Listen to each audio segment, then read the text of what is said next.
going to talk for just a few minutes about what I consider to be the top 12 songs performed by Buddy Holly. I'm going to list the songs and then kind of go back and talk about them. These are in no particular order. Number 1, True Love Ways. Number 2, Wishing. Number 3, Words of Love. Number 4, Listen to Me. Number 5, Learning the Game. Number 6, It Doesn't Matter Anymore. Number 7, Every Day. Number 8, Blue Days, Black Nights. Number 9, Rave On. Number 10, That'll Be the Day. Number 11, Girl on My Mind. And number 12, Dearest. Alright, so I'm going to talk for a second about my introduction to Buddy Holly's music.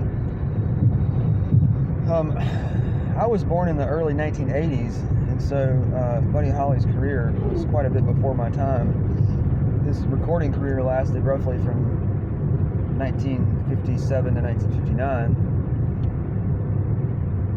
Really more my parents' generation. My dad, who is a big fan, introduced me to Buddy Holly when I was about 3rd grade. He showed my brother and me the film, the Gary Busey film, Buddy Holly Story, which was made a few years before I was born. It was still a pretty well-known movie when I was a kid. And I remember the movie made a big impression on me. The music was good. Gary Busey performed all the songs himself. He did all his own vocals and played his own instruments. Later I found out just how historically inaccurate the film was. But as far as just a kid being introduced to the music, that wasn't really that big of a deal. I was very curious later to find out what Buddy Holly's actual voice sounded like. I didn't own any of his music. So I remember begging my mom to call Super Gold, which was this oldies radio program that came on every Saturday night. And I wanted her to make a request to hear a Buddy Holly song so I could hear his actual voice. And we tried for a few weeks, and she finally got through and requested It's So Easy. And I remember being really pumped to hear his actual voice. The movie made a big impression on me because not just the music, but the story itself. I mean, the fact that Buddy Holly died at such a young age in a plane crash, less than 6 months after getting married, literally just a couple of weeks after finding out his wife was pregnant. It was a very tragic story. But anyway, it's a great movie. Years later, when I was in 10th grade, I started learning how to play the guitar. And Buddy Holly's music was naturally some of the first songs I learned because his songs are very accessible. They're not simplistic, but they're simple in the sense that a lot of them only have 3 or 4 chords. And if you're just starting out wanting to learn some songs, his songs are great to start with.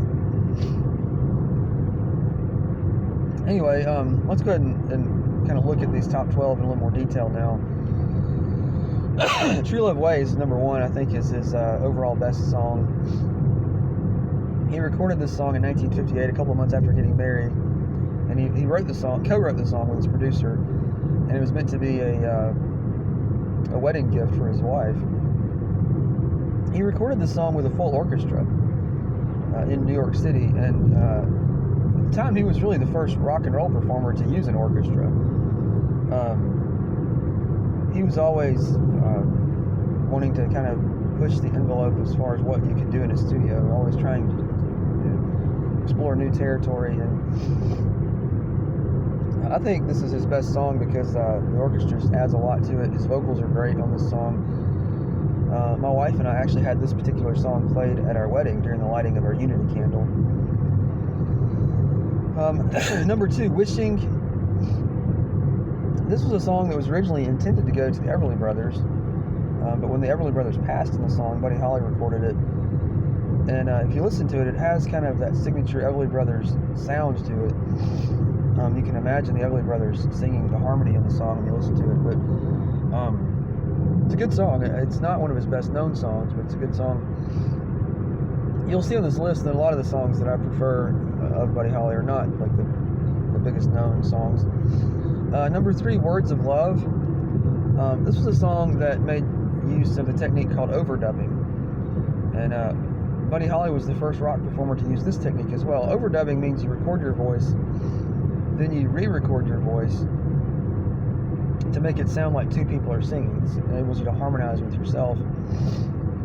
And that's what he did with this particular song. Words of Love was covered by the Beatles in the mid-1960s. The Beatles, you may or may not know, were big fans of Buddy Holly. They even named themselves the Beatles, partly as a way of honoring Buddy Holly, whose band was the Crickets.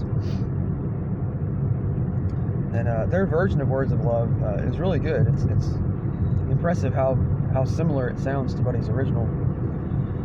Number 4, Listen to Me. This song also made use of the technique of overdubbing. His guitar playing on this particular song is really impressive as well. Number 5, Learning the Game. The first version that I ever heard of this song was actually Waylon Jennings' cover version from a 1996 tribute album. In 96, a group of country artists got together and recorded an album called Not Fade Away. And the album closes with this particular song by Waylon. If you don't know, Waylon was actually Buddy's bass guitar player during that last tour. They were close friends. Waylon said that Buddy told him that this song wasn't finished. It was just a demo that he was going to go back and complete. And that would explain why the song is so short. There aren't that many lyrics to the song. Buddy never recorded it in a studio. It was just recorded on his home tape recorder on an acoustic guitar. After he died, it was taken to a studio and kind of fleshed out and released as a song. Buddy's original sounds a little more upbeat than Waylon's. Waylon's sounds a little more somber, which I think makes sense given the lyrical content of the song. The song's about a broken heart and a lost love, so Waylon's more solemn take on the song, it really fits the lyrics. Number 6, It Doesn't Matter Anymore. This was a song written by Paul Anka, and Buddy recorded this at the same session where he recorded True Love Ways. It also made use of an orchestra. This was the first song released by Buddy Holly after his death. It was his first posthumous hit. This song has been covered by a lot of different artists. Susie Boggess covered it on that country tribute album I mentioned a minute ago. Eva Cassidy also covered it in the mid-90s. Number 7, Blue Days, Black Nights. Blue Days, Black Nights was one of Buddy Holly's earlier songs, I think recorded in '56. Buddy had been a country artist before he opened up in 1955 for a Lubbock, Texas Elvis Presley concert. And it was opening up for Elvis that kind of made Buddy decide to transition towards a more rock and roll sound. Blue Days, Black Nights kind of sounds like a middle song. It sounds a little bit country, a little bit rock and roll. But it's a very catchy song. It's not one of his best known songs, but it's very catchy. Number 8, Every Day. This song is notable for using a glockenspiel, which I don't know of any other 50s rock song that used a glockenspiel. It's got an interesting rhythm. This song has also been covered by a lot of different artists, including James Taylor and Don McLean.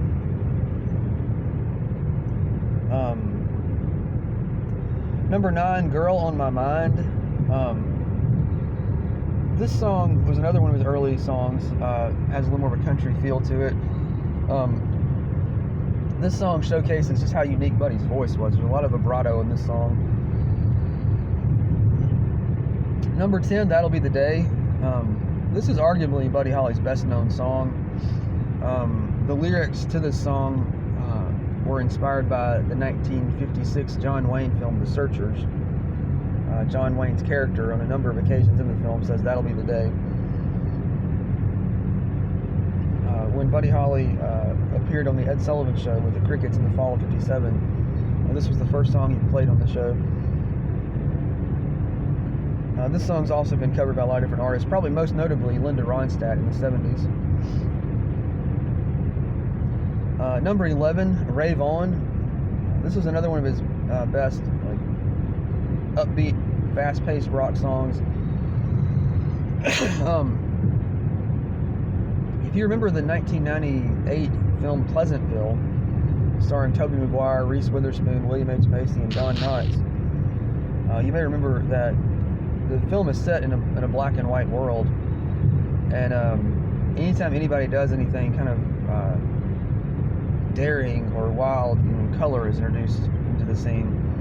Well, there's a scene in the film where a group of kids play Rave On the jukebox, and that ushers in color, which is kind of funny because the song's not objectionable, but by 1950 standards it was considered kind of wild.